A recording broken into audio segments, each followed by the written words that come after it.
Hello everyone, Bridget Casey here for the April 2023 Marvelous Monthly Series Video Hop.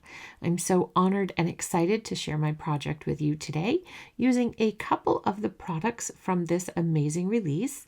We will begin with the Craft a Flower Zinnia layering die set and then use the Sentiment Be Happy from Engraved Motifs and the die to cut that out.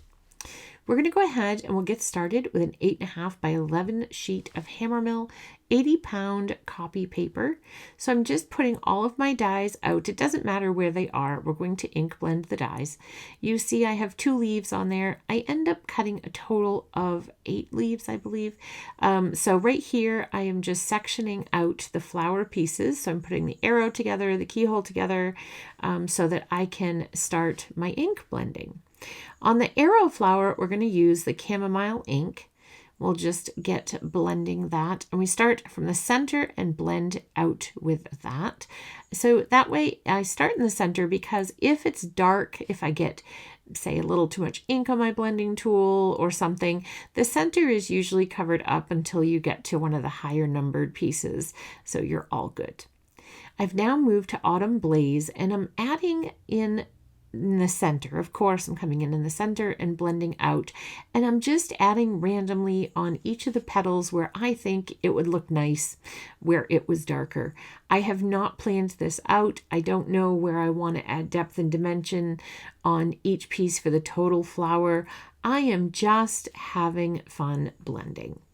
And finally, for this flower, we'll move to Fire Brick. And at this point, I am trying to mimic and follow what I've already laid out with the Autumn Blaze. But sometimes I'm going a little rogue and I'm adding Fire Brick in a new place.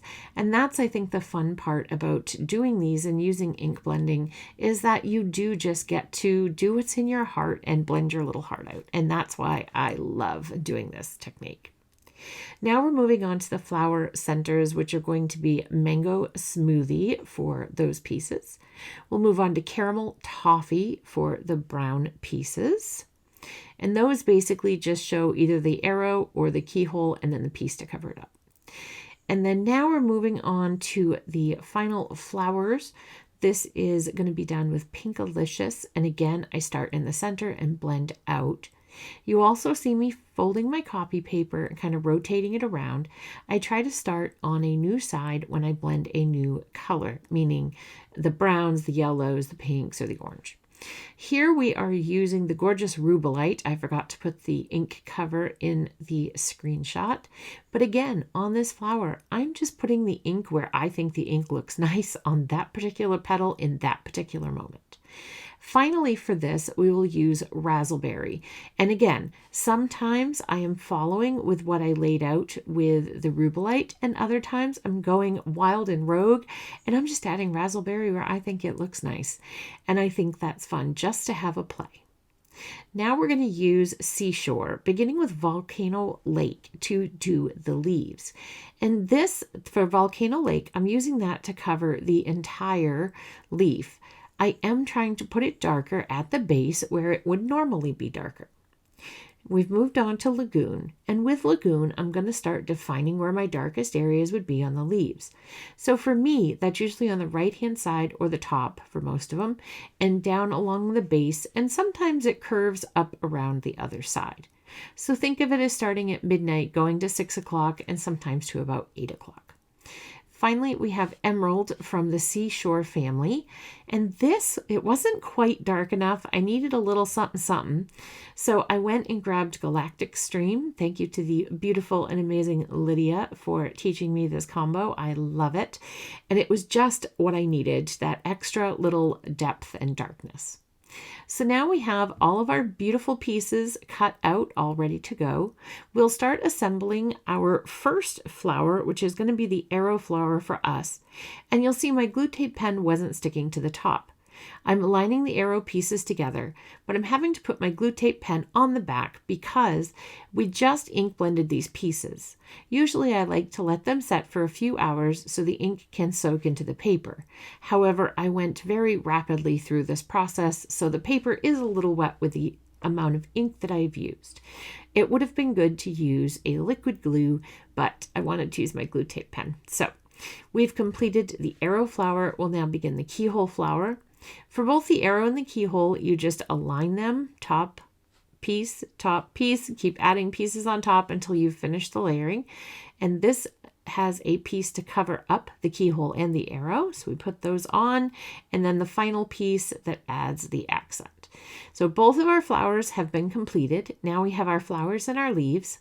So we need a background, and for that we're going to use the Checkered Diamonds 3D embossing folder.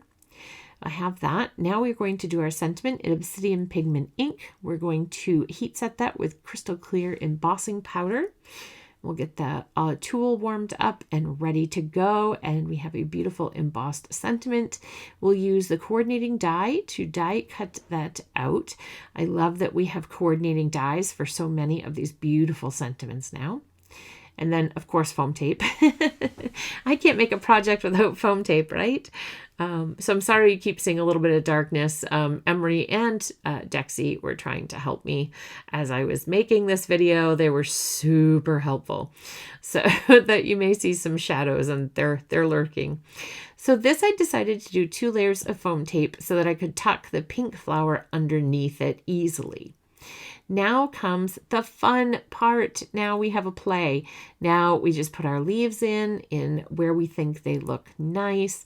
So I'm putting them in, and then I had 2 leaves extra, and I liked one of them better than one of the ones I had used. Just looked better to my eye. So I went ahead and switched that out. I'll put foam tape on that corner, and then I'm putting glue tape pen on the back, and I'll hook those together before putting them down onto my panel. And again, I ran into the same problem where it was still a little wet with the ink. So I really should have used a liquid glue, considering I did not allow the paper time to dry.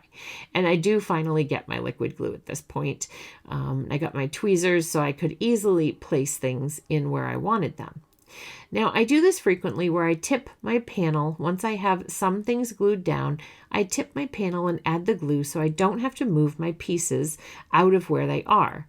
Like this flower, it was held in place by the other flower, so I just tipped, added some liquid glue, and now it's adhered into place.